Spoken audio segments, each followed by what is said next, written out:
Señor don Jaime Posada, director de la Academia Colombiana de la Lengua.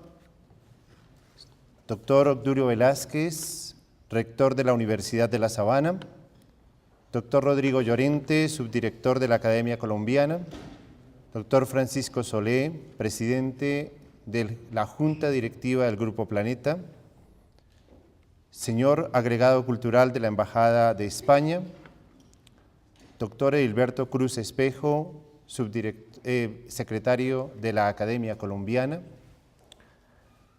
Amigos y amigas, tengo el honor de presentar el último libro elaborado conjuntamente por la Asociación de Academias de la Lengua Española para uso de los hispanohablantes, fiel al enfoque panhispánico, acordado por cada una de las academias de la lengua española en 1998 durante el Congreso de Academias celebrado en Puebla de Los Ángeles, México. La primera obra académica que ostentó la característica de panhispánica, según el anterior criterio, fue la ortografía de 1998. Luego llegaría el Diccionario Panhispánico de Dudas, la Nueva Gramática de la Lengua Española, la Ortografía de la Lengua Española y el Diccionario de Americanismos, libros que han venido apareciendo en la última década junto a los diccionarios dirigidos al público estudiantil y profesional. La gramática y la ortografía tuvieron versiones básicas que facilitaron la lectura de estas obras a usuarios no especializados en estos temas lingüísticos. Faltaba una edición didáctica que orientara sobre las bondades de estos aportes a nuestro idioma y que con carácter normativo aconsejara al aficionado por la buena escritura sobre el uso correcto de nuestro idioma y le ayudara a entender con facilidad el mundo complejo de las dudas de nuestra lengua. Don Pedro Salinas, en su magnífico libro Aprecio y Defensa del Lenguaje, escribió estas palabras que nos preguntan por la responsabilidad que cada uno de nosotros tiene frente al buen uso de la lengua. Decía don Pedro: ¿tiene o no tiene el hombre como individuo, el hombre en comunidad, la sociedad, deberes inexcusables, mandatorios en todo momento con su idioma? ¿Es lícito adoptar en ningún país, en ningún instante de la historia, una posición de indiferencia o de inhibición frente a su habla? Quedarnos, como quien dice, a la orilla del vivir del idioma, mirándolo correr, claro o turbio, como si nos fuese ajeno, o, por el contrario, se nos impone por una razón de moral, una atención, una voluntad interventora del hombre hacia el habla. Tremenda frivolidad es no hacerse esa pregunta. Pueblo que no la haga vive en el olvido de su propia dignidad espiritual, en estado de deficiencia humana, porque la contestación entraña consecuencias incalculables. Para mí, la respuesta es muy clara. No es permisible a una comunidad civilizada dejar su lengua desarbolada, flotar a la deriva, al garete, sin velas, sin capitanes, sin rumbo. Hasta aquí las palabras de don Pedro. Podemos afirmar que esta fue la insignia con que elaboró el grupo de redactores de esta obra bajo la sabia dirección de don Salvador Gutiérrez Ordóñez y con el acompañamiento de don Ignacio Bosque, don Eugenio Gascón, don Cristian Fallas y los académicos responsables de cada academia, en particular don Edilberto Cruz Espejo, secretario ejecutivo de la Academia Colombiana de la Lengua y director por muchos años de la obra filológica más importante de los últimos siglos, el Diccionario de Construcción y Régimen de la Lengua Castellana de don Rufino José Cuervo, académico que representó nuestra corporación en esta obra.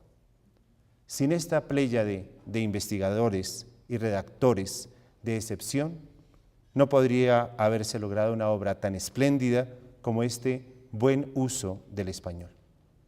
Cabe señalar que una de las razones para el éxito de esta empresa fue el compromiso editorial del Grupo Planeta, que aceptó publicar este libro en una bella factura física y con un texto a doble columna, como lo exigen los cánones de un libro de uso normativo de alta calidad.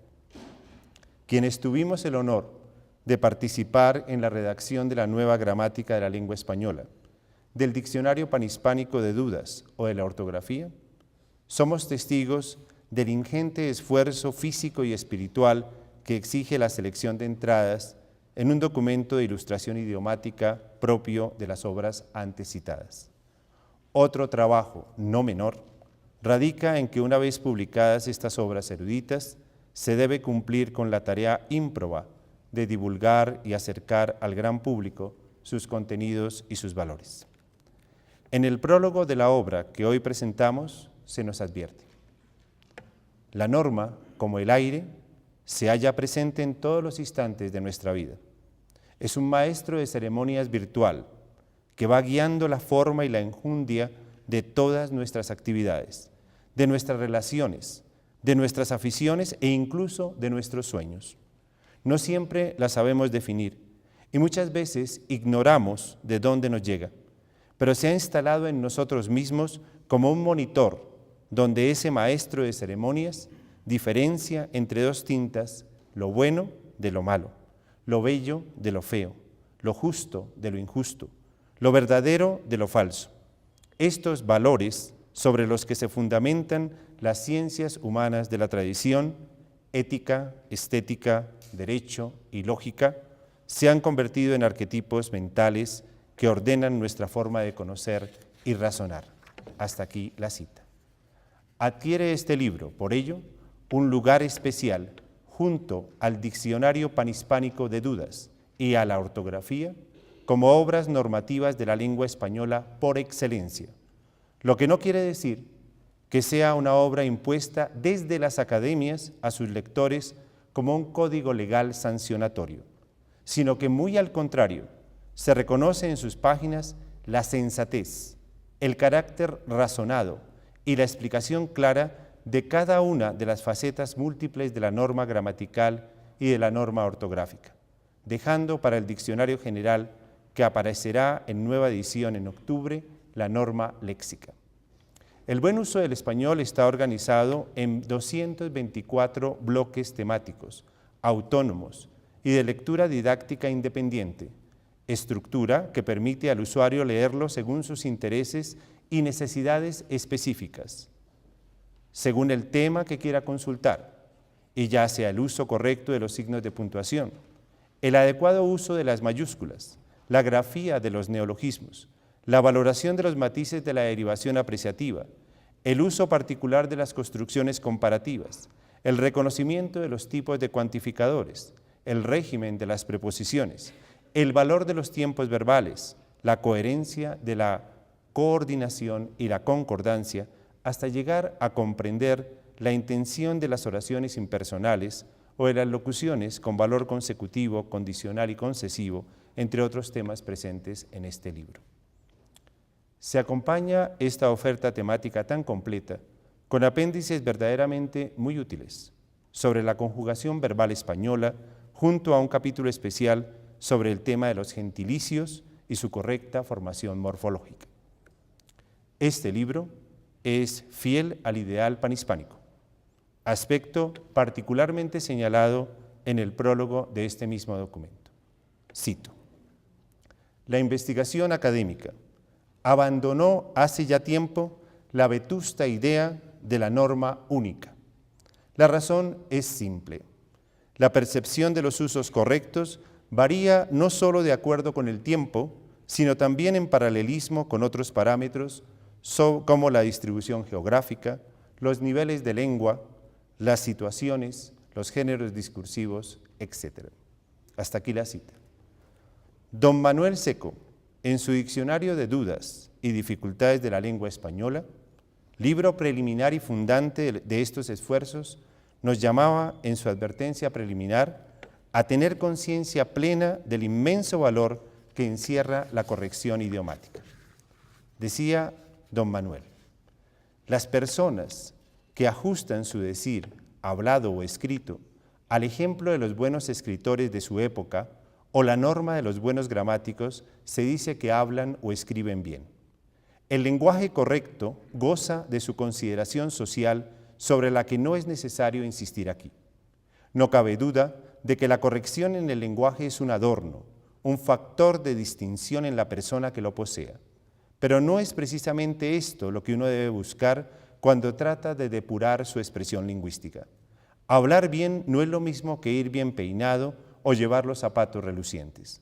El hablante debe aportar a la perfección de su habla porque ésta es un instrumento de importancia vital para su convivencia dentro de una nación y su habla solo será perfecta si se ajusta al máximo al modo de decir de sus compatriotas. Hasta aquí, don Manuel.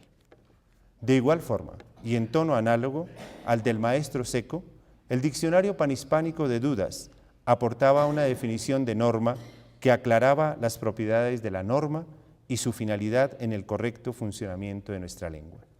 Cito del diccionario. La norma no es sino el conjunto de preferencias lingüísticas vigentes en una comunidad de hablantes adoptadas por consenso implícito entre sus miembros y convertidas en modelos de buen uso. Si no existiera ese conjunto de preferencias comunes y cada hablante emplease sistemáticamente opciones particulares, la comunicación sería difícil y en último extremo imposible. La norma surge pues del uso comúnmente aceptado y se impone a él no por decisión o capricho de ninguna autoridad lingüística, sino porque asegura la existencia de un código compartido que preserva la eficacia de la lengua como instrumento de comunicación. Hasta aquí el diccionario. Estas condiciones, propias de la obra que hoy presentamos y las de sus antecesoras, brinda a sus lectores la garantía de un trabajo depurado, concienzudo y bien escrito, al servicio de los usuarios del idioma que con tesón y valentía sentimos que el cuidado de su expresión lingüística hace parte de una responsabilidad ética indeclinable y es un factor de mejora intelectual, cultural y emocional incuestionable. Es así como esta obra debe convertirse en libro de cabecera de nuestra acción comunicativa cotidiana, como un vademecum de consulta obligada para mantener la salud del idioma que construimos cotidianamente. Recientemente han surgido voces que abogan por la inconsciencia gramatical como una de las técnicas pedagógicas que superan la enseñanza tradicional del idioma, creyendo que el desarrollo de la lengua propia es un trabajo natural y espontáneo y que sin disciplina y conocimiento de las normas del idioma es posible, por imitación intuitiva, poseer un buen manejo de los códigos que subyacen a nuestro idioma. La profesora Ángela Di Tulio, redactora con don Julio Borrego del Manual de la Nueva Gramática de la Lengua Española, nos regala unas reflexiones muy a propósito de esta particular propuesta. Dice Ángela, reivindicar hoy la enseñanza de la gramática parece de antemano una causa perdida. Su nulidad pedagógica ha sido proclamada insistentemente por docentes y pedagogos, por lo que ha sido prácticamente eliminada y sustituida, al menos en nuestro medio, por otros contenidos y enfoques. Sin embargo, las sucesivas crisis en los sistemas educativos nos alertan contra estos periódicos reemplazos que no siempre cuentan con un respaldo suficientemente sólido y que conducen a menudo a experiencias frustrantes. Hasta aquí la cita. La gramática actual ha adquirido el estatus de ciencia que pretende no solo describir, sino también explicar el funcionamiento del sistema lingüístico. Los resultados deplorables de muchos países hispanohablantes, incluido Colombia, en las pruebas PISA y en otras evaluaciones internacionales de lectura y escritura, apoyan esta gran preocupación. No se quiere con estos comentarios plantear a la manera de don Jorge Manrique que, comillas, todo tiempo pasado fue mejor. Pero tampoco podemos desconocer que el descuido en la normativa de un idioma causa su paulatino deterioro y finalmente lleva a un manejo pobre, desangelado y sin recursos expresivos, en quienes en vez de tener un tesoro idiomático, reflejan la miseria de un acervo léxico, gramatical y ortográfico pobre en cada una de sus actuaciones idiomáticas. Se torna este libro, así, en un compañero de viaje indispensable para todo hispanohablante cultivado, que tiene conciencia de que el cuidado de su idioma es parte indisoluble de su carácter y de su libertad para pensar y expresarse con el pleno uso de sus facultades comunicativas. El profesor Rafael Núñez Ladevés ha mencionado en sus libros que la importancia de la conciencia idiomática es pieza fundamental para el buen escribir.